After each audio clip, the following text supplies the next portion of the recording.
Olá, seja bem-vindo à sua TV Câmara. A partir de agora, você começa a acompanhar o programa Nobres Pares. Um espaço reservado para que você conheça um pouco mais sobre a história de vida daqueles que fizeram parte deste poder legislativo. Neste programa, nós recebemos o ex-vereador José Moacir Martins, que foi também vereador constituinte. Seja bem-vindo, Moacir. Vou chamar de Moacir, comumente chamado, mais conhecido como Moacir. Seja bem-vindo, Moacir, à TV Câmara e ao Nobres Pares. Eu quero agradecer, Márcio, em primeiro lugar, o convite que você fez para mim vir a essa Casa de Leis mais uma vez e mandar aqui um abraço a todas as pessoas que acompanham esse canal para acompanhar os trabalhos dessa casa. Então eu hoje me sinto um privilegiado de ter sido convidado para vir aqui, né? E de fato eu fiquei muito feliz. Moacir, sua origem, você veio para Cubatão, nascido em Cubatão, sua origem, Moacir? Na verdade, Márcio, eu sou nordestino do estado do Ceará. Eu nasci em Morada Nova e vim para cá muito jovem. Eu não tinha, acho que nem os 18 anos completado ainda quando eu cheguei aqui. Veio com a família? Veio com Não, na verdade, assim, foi uma espécie de aventura mesmo. Até nem tinha muita necessidade de sair da cidade. Meu pai ficou muito chateado, desgostoso, porque não queria que eu saísse de casa. Mas eu já, naquela época, eu já tinha muita vontade de sair pelo mundo, de tentar sobreviver em outro lugar, ganhar vida. E aí já tinha algumas pessoas conhecidas em Cubatão e eu cheguei aqui por volta de 71.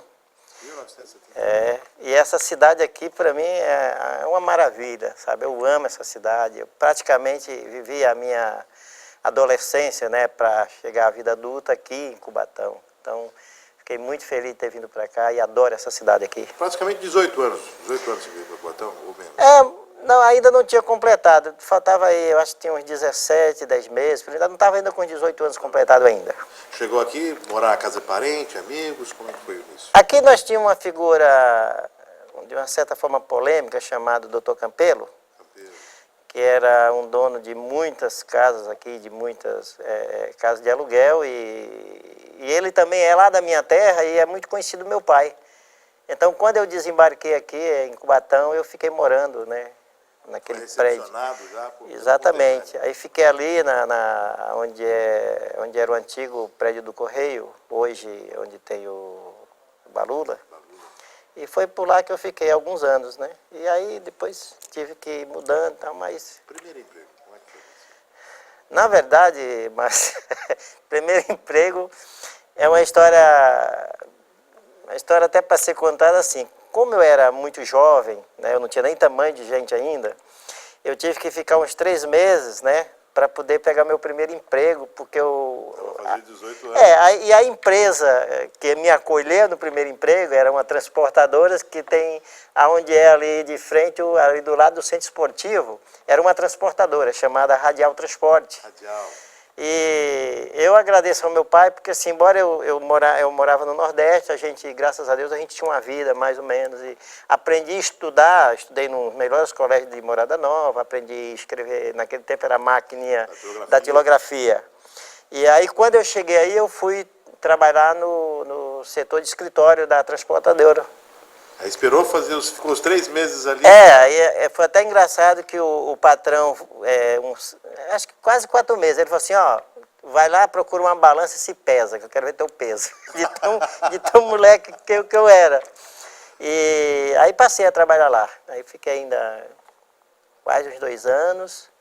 Depois eu saí de lá, fui tirado por um engenheiro que construiu esta obra aqui do Paço Municipal. Paço Municipal.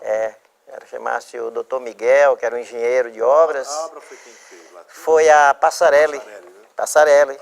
E na época estava começando os trabalhos dessa obra aqui, e aí eu fui chamado para trabalhar lá no RH, né? Aqui da obra da construtora Passarelli. 75, 74? Por aí, entre 72, 73, 74, por aí assim.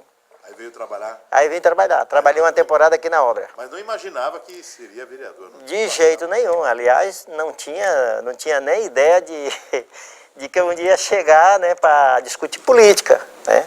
Como é que era a vida do jovem de Morada Nova que veio para Cubatão? Adaptação, se adaptou fácil? estranhou a cidade? Era um mito São Paulo? Como é que é? Era, Márcio, muito pelo contrário. Eu me adaptei muito bem aqui, em Cubatão. Era uma cidade assim que ela tinha muita característica de cidade interiorana, né? Aqui tinha muita banana, muito mato. Essa 9 de abril aí, ela não era ainda pavimentada, né? Ela tinha um pavimento, mas ela não tinha calçada, não tinha nada. E a Vila Nova não existia, eram alguns becos com bananais e tal. Mas foi tranquilo, né? Eu fiquei, meus primeiros anos aqui, eu fui aprendendo a gostar da cidade, trabalhando, e assim, eu me divertia muito. Eu trabalhava bastante, me divertia bastante, era uma cidade muito gostosa de se viver. Apesar que, assim, era uma cidade eminentemente de trabalhadores, né? De pessoas que vinham do Nordeste. As famílias aqui eram poucas, né? Famílias basicamente de portugueses e tal, mas a maioria, assim, as noites aqui era muito divertida, né? Aqui no centro de Cubatão tinha muita gente, muito trabalhador, e era muito legal, muito bom. Em relação aos estudos, você deu sequência ou não? Assim, na verdade, assim, eu fiquei uns 2 ou 3 anos sem frequentar a escola, por falta de opção, né? Porque aonde eu fui trabalhar eu não tinha opção de conciliar. Mas depois de uns 3 ou 4 anos eu voltei para a escola. Voltei para a escola e fiz um curso, né? Minha primeira escola que foi o Lorena, ali na Vila Nova. Lorena. Não, eu fiz um curso noturno, era o chamado, não era o que era hoje, era um curso supletivo. Supletivo. Aí eu concluí, né, o primeiro grau, aliás, o segundo grau, né, fechei o que era o chamado colegial. Em seguida, eu até fiz uma prova na Católica e até fui aprovado, né? Eu fiz até para jornalismo na época. Aí não consegui nem matricular, né? Porque na época as condições para uma faculdade tinha que ter muito dinheiro e tal, não tinha como, né? Então eu desisti. Aí só depois é que eu vim fazer uma faculdade. Família de quantos irmãos, Moacir? Na verdade, nós somos todos irmãos nossos, nós temos acho que uns 12 irmãos. Apesar de que os irmãos legítimos meus, nós somos em 7. E meu pai era aquela pessoa que, assim, toda criancinha que sofrida lá no Nordeste, ele acolhia, né? E assim, era tido como irmãos, né, de criação. Algum deles migrou para cá com você? Não.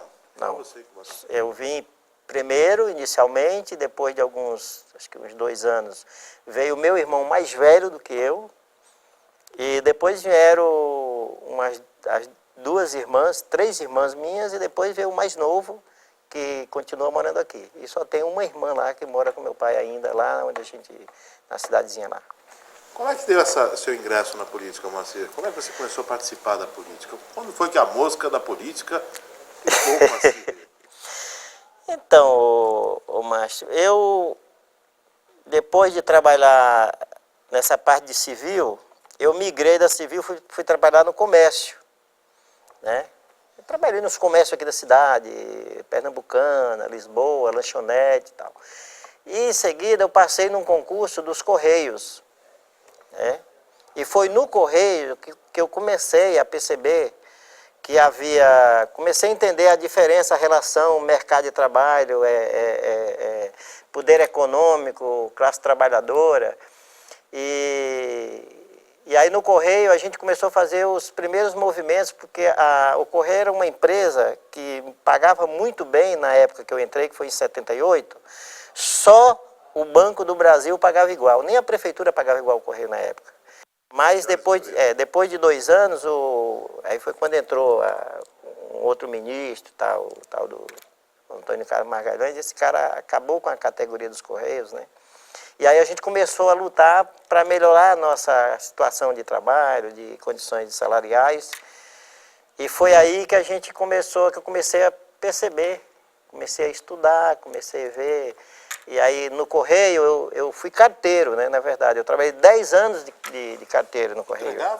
Entregava correspondência, Não trabalhava interno, não, externo. Não, externo. Era carteiro mesmo, eu trabalhei na cidade inteira, né? Apesar Bairro por bairro. bairro por bairro, apesar de que assim, o meu fixo era Vila Nova e Vila São José, que era uma favela, era em cima do mangue, palafita mesmo. E eu comecei a ver a diferença. Era muita gente sofrida, era muita gente na miséria, era muita gente com fome, as criançadas descalças, as famílias não conseguiam sobreviver. E como eu era carteiro e frequentava os bairros, né, dos nobres, do pessoal mais abastado, eu comecei a fazer uma relação. Eu era assim muito jovem, mas ó, existe alguma coisa errada aí, porque que tantas pessoas são cheias da grana, tem dinheiro, tem riqueza, tem poder, e quantas pessoas humildes estão passando fome. Você começou a observar a discrepância. A discrepância, tá certo? E aí foi que eu comecei o caminho, né? No Correio, aí começou um movimento sindical, aquela coisa toda. E a partir daí a gente foi se vinculando, né? Essa questão dos Correios, quando você passa hoje pelas ruas que você entregava cartas, você ainda lembra de alguns domicílios? Lembro. Alguns lembram. Houve muitas mudanças, né? Mas assim,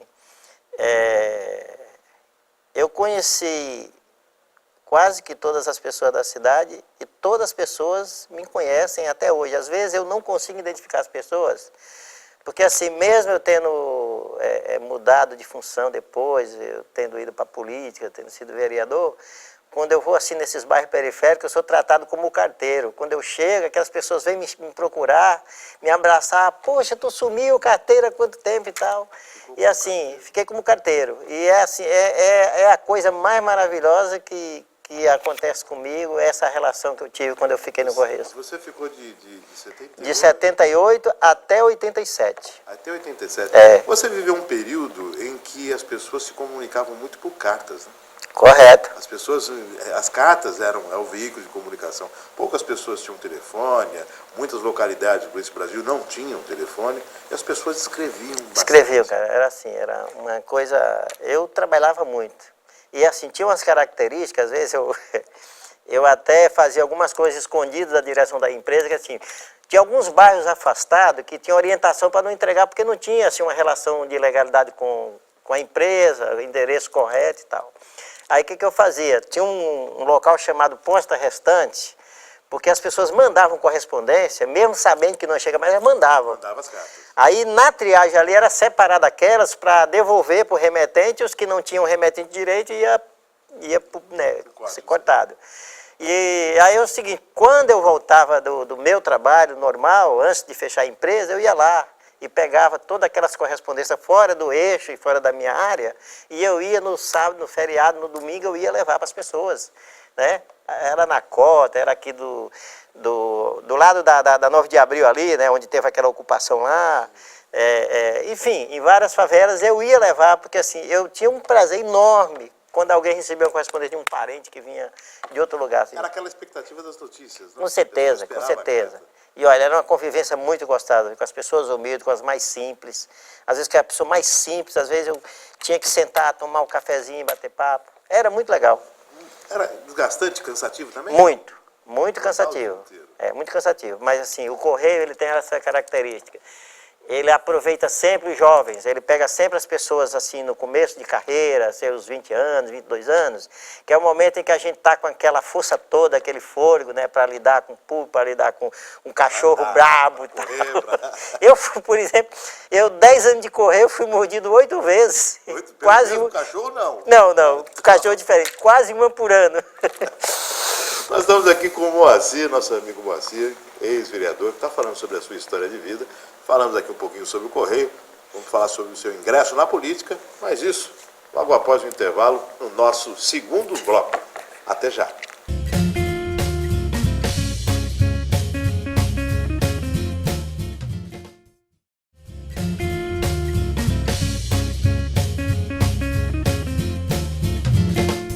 Estamos de volta nesse segundo bloco do seu programa Nobres Pares, recebendo José Moacir Martins, o ex-vereador Moacir. Moacir, falamos da sua entrada no Correio, da sua experiência, nesse momento, né, que ficou para a história. O Correio levava as cartas que muitas vezes escritas, trazendo boas notícias, muitas vezes notícias tristes, e as pessoas tinham essa expectativa.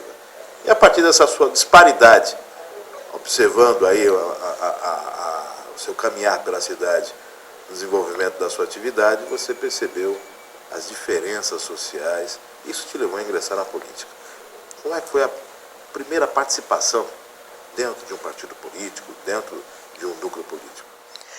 Então, Márcio, foi a partir da luta dos Correios mesmo, né? Quando a gente começou a fazer o debate sobre as melhorias de condições de trabalho e salariais que estavam extremamente achatados, muito ruins na época. Mesmo. Categoria numa miséria total naquela época, né? Você não conseguia fazer uma feira com o salário que você recebia no Correio.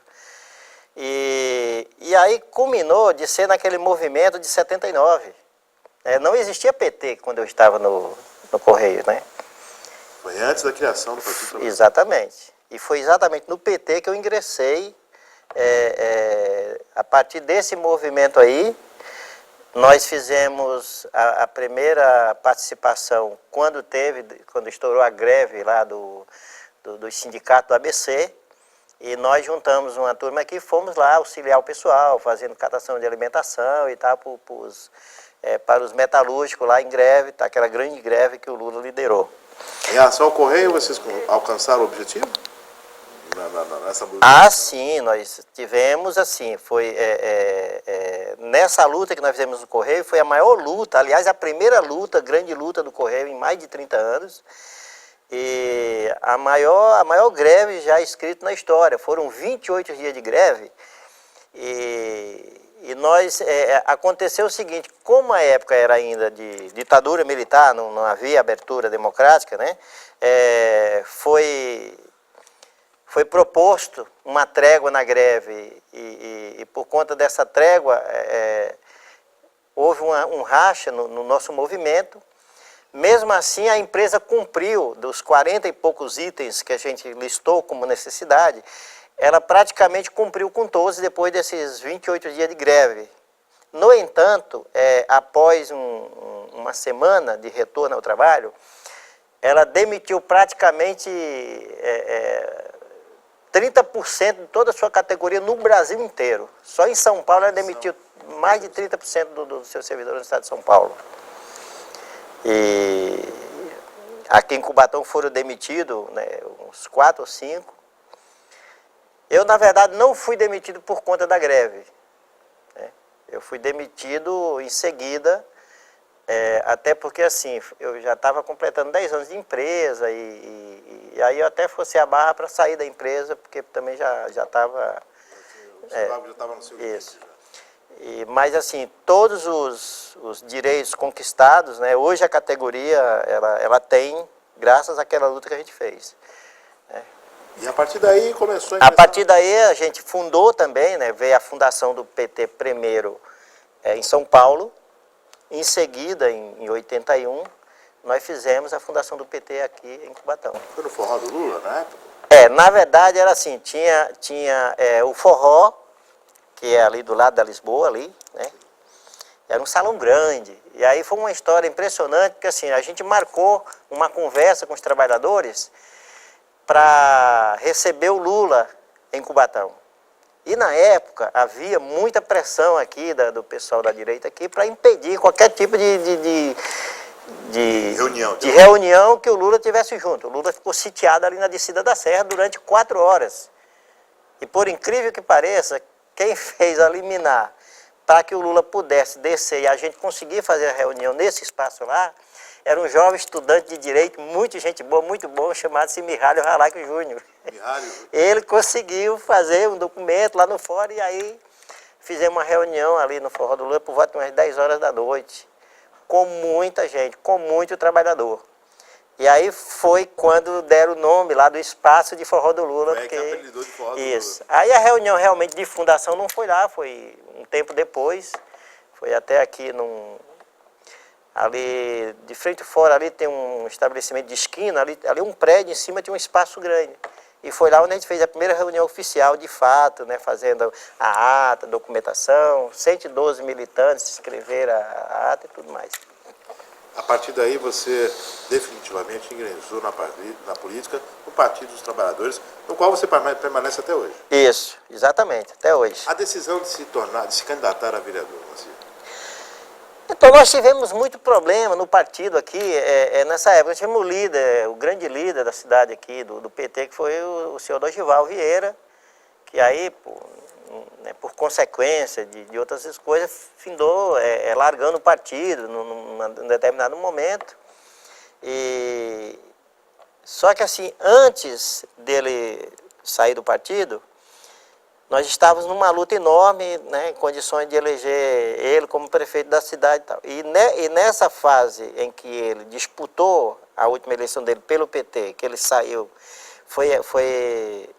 ele não se elegeu, mas foi nesse interim que eu me elegi, né, quando eu coloquei meu nome, por consequência da necessidade, porque tinha toda uma pressão também da militância. Eu liderava alguns movimentos aqui na cidade, movimento de moradia, e mais o conhecimento com o pessoal que eu tinha nas bases, o pessoal me forçaram a barra para que eu fosse lançar essa minha candidatura.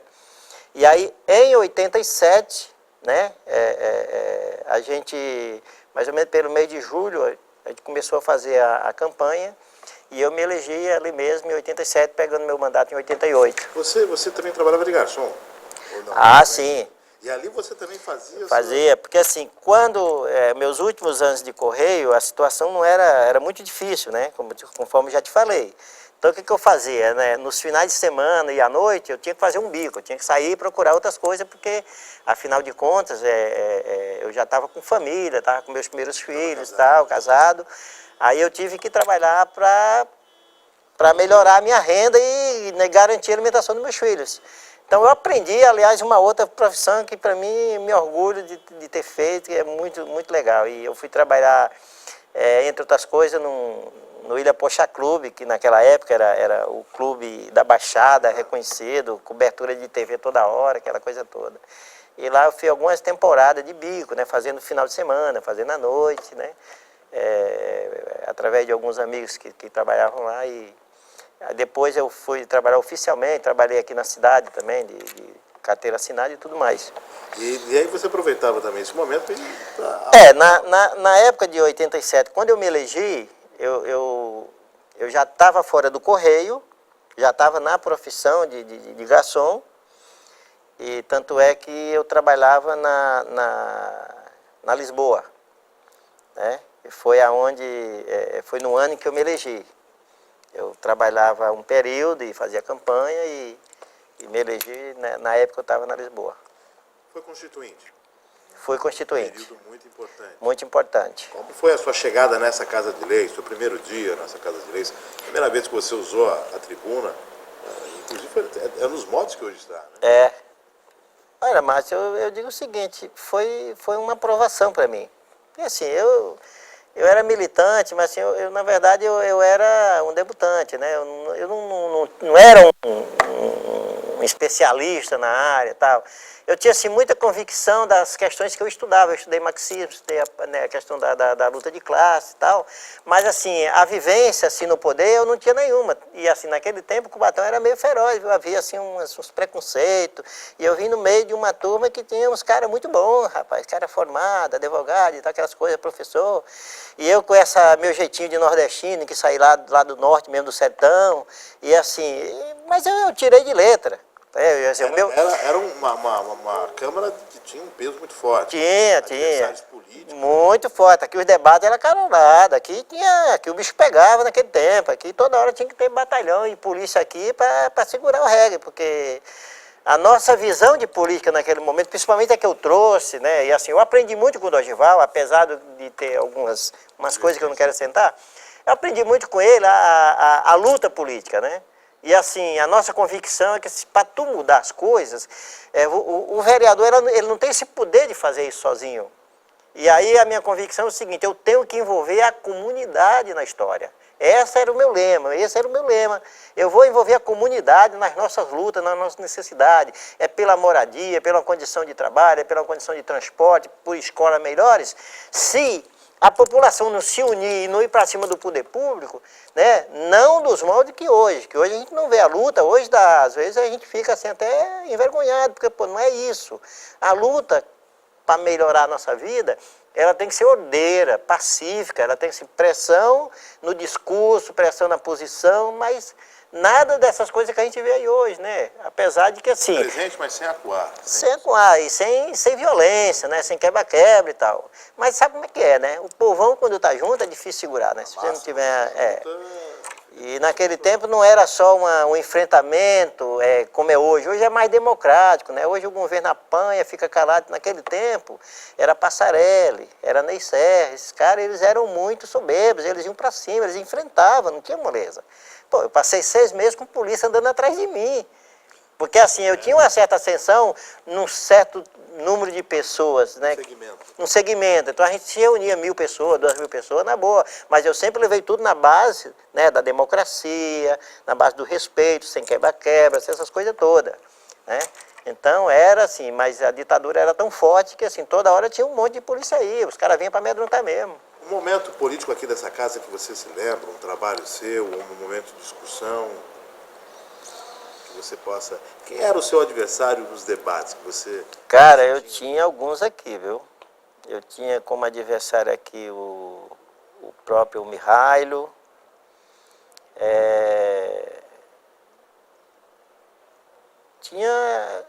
mas tinha muitos aliados meus aqui. Seu Romeu, né, o finado Wilson, né, tinha o Mihailo, o Ivaniel, a gente se bicava, a gente tinha muito pau. Paulo Eno, finado Paulo Eno. O finado Paulo Eno era aquele malandro, né? Que é o seguinte, ele te usava e depois no teu, ó, né, ferrava. Mas nós tivemos momentos aqui de debates, por exemplo, quando... Teve um tempo que a gente caçou o Ney, né? O prefeito... Caçamos ele aqui na Câmara. Só que é o seguinte, o Ney também, ele mandava todo mundo vir para cá. E aqui eu fui ameaçado de morte, o cara chegou a puxar uma arma para mim aqui. Um cara que era dirigente da Sociedade de Melhoramento lá da Vila dos Pescadores. Não sei nem se ele ainda está vivo, chamado Vanderlei Lapentina. Presidente da Sociedade de Baixo, esses russos, grandão, nervoso, violento. Não queria que caçasse o Ney, ele puxou uma arma, essa polícia não está ali. São histórias... Mas, nós mobilizávamos muito a comunidade, porque era uma marca. Assim, hoje em dia você vê, o parlamento ele é fragilizado porque assim, as pessoas não têm esse viés, né? De convencer as pessoas que assim, ela não tem que ficar esperando que o cara vá lá e dê na mão e tal. Isso não funciona. Então você tem que trabalhar com o seu mandato, sendo honesto com as pessoas, mas fazendo elas se mexer. Olha, vamos nos organizarmos, vamos fazer as coisas juntos, né? A gente tem o direito disso aqui, está acontecendo isso aqui e tal. E você sempre fala a verdade. Hoje você vê muitos discursos aqui que não é verdadeiro. Você vê assim, você percebe que não é bem isso. Você foi constituinte. Algo que você queria ter mudado ou algo que você conseguiu mudar, implantar? Na verdade, Márcio, assim, eu acompanhei muitos, assim, os grandes professores aqui na época era Mihailo, Romeu, e modéstia, assim, sinceramente, a gente sempre discutia algumas iniciativas, né? Por exemplo, a questão do transporte, principalmente a questão ambiental, né? Tem muitas coisas que a gente caminhou junto, né? De certo consenso, plano diretor, uma série de coisas que a Constituinte daqui, na época, foi proposto. E eu era muito mais ligado à questão dos movimentos, né? Da questão da habitação, muito mais voltado social, né? Não tinha assim esse viés aí da questão mais mais escrita, mais eu não era muito fã. Eu só tinha assim, eu sempre fazia nas reuniões, né, nos debates, às vezes a gente varava aqui, na hora da formação da Constituinte, até 2, 3 horas da manhã aqui, de pé. Até uma vez a gente passou até as 4 horas da manhã fazendo debate e discussão para passar pontos polêmicos e tal. Mas como assim? Isso aí foi em 87, foi naquela época da Constituinte. Eu não tenho, assim, muitas coisas, hoje eu já não tenho muito de cor não, mas a gente avançou em muitas coisas. E as proposições eram realmente das pessoas muito conhecedoras dessas coisas aqui da cidade, que passava pelo Mihailo, pelo professor Liberato. O Ivaniel propôs muitas coisas também, o finado Wilson, o Romeu. Uma Câmara de peso, né? Era de peso, era um pessoal muito, né? Moacir, um mandato, tentou reeleição? Não. Então, Márcio, na verdade, assim, a política ela traz essas coisas assim imaginárias, né? Que você não imagina que vai acontecer. Eu sei que eu fiz um mandato muito bom. Eu tive, acho que 270 votos na minha reeleição pós o meu mandato, porque houve, de verdade, houve a gente ficou sem pai e sem mãe aqui. A gente tinha trabalhado a candidatura do Dorival. E na véspera da eleição, o Dorival rompeu com o partido, fez um acordão, né, com o Ney Serra, na época, e a gente simplesmente ficamos sem candidato. Tanto é que assim, a gente teve que buscar o João do Bernay, um companheiro nosso, ilustre companheiro, até está de volta aqui, que ele ficou muitos anos do lado do Pará. Ele, na época, ele era um militante, trabalhava na prefeitura de Santa Catelma, mas era aqui em Cubatão. E era uma pessoa muito sábia, né, formação e tudo, e ele foi muito competente na nossa campanha para prefeito, mas a gente não avançou, a gente não elegeu ninguém, né? Então, vereadores, muito menos aí perdemos, né, o feedback aí, e só depois de alguns anos aí veio o Messias, que veio de um outro partido e tal. Mas naquele tempo, de fato, a gente ficou sem chance nenhuma de avançar.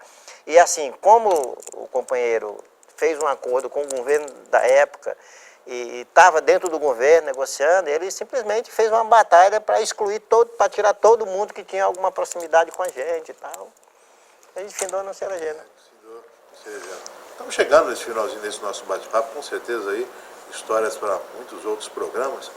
Queria suas considerações para aqueles que nos estão assistindo nesse momento, Moacir.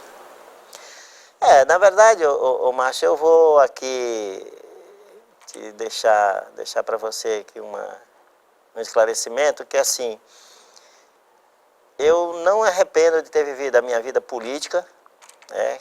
Fui muito assíduo nisso, amei fazer, mas eu até estou aposentado agora e me afastei verdadeiramente do processo político. Eu não participo mais da vida política do partido, não participo do governo, né? Assim, estou levando a minha vida hoje num outro viés, que é cuidar da minha família, passear um pouco o resto dos dias que eu tenho. Mas eu gostaria de fazer um apelo aqui para a comunidade, para aqueles que estão nos assistindo, que assim, a transformação ela só se dará se houver a participação popular. Se a população, por mais que ela esteja descrente da política, por mais que ela não considere os vereadores, a prefeitura, né, as pessoas que fazem a política na cidade ruim, que achem que não avança, mas são essas pessoas, a comunidade, a população, que pode mudar alguma coisa, que pode buscar uma diferença. Não adianta ficar só quieto, achando que quem está aqui vai se preocupar em correr atrás sozinho. Isso não funciona. É por isso que eu digo, a diferença da política hoje é essa, do meu ponto de vista. Porque na época a gente tinha um viés, que era envolver a comunidade para a luta, e não ficar só parado nos bastidores, no gabinete, resolvendo as coisas burocraticamente. Hoje a mídia está aí para transmitir, né, os debates, as discussões dos vereadores, tem aí o Facebook, o WhatsApp, para o pessoal ficar colocando, né, críticas ao governo ou não. Mas assim, isso é muito bom. Mas sem a participação da comunidade, eu acho que dificilmente nós vamos a algum lugar, né? Apesar de eu querer deixar aqui o legado, né? Nós pegamos uma cidade do nada e hoje com esse governo que está aí, mesmo assim, é uma cidade que avançou muito. Eu te falo isso que eu cheguei aqui em 71. Hoje o que nós temos hoje, infelizmente, as dificuldades para as manutenções é difícil, porque caiu muita arrecadação também. E as pessoas não entendem isso. Mas eu acho que assim, a comunidade fará a diferença. Agradecendo ao Moacir, José Moacir Martins, que está aqui conosco, agradecendo a sua audiência. Continue prestigiando a sua TV Câmara. São vários os programas que estão à sua disposição. Um grande abraço e até o próximo Nobres Pares.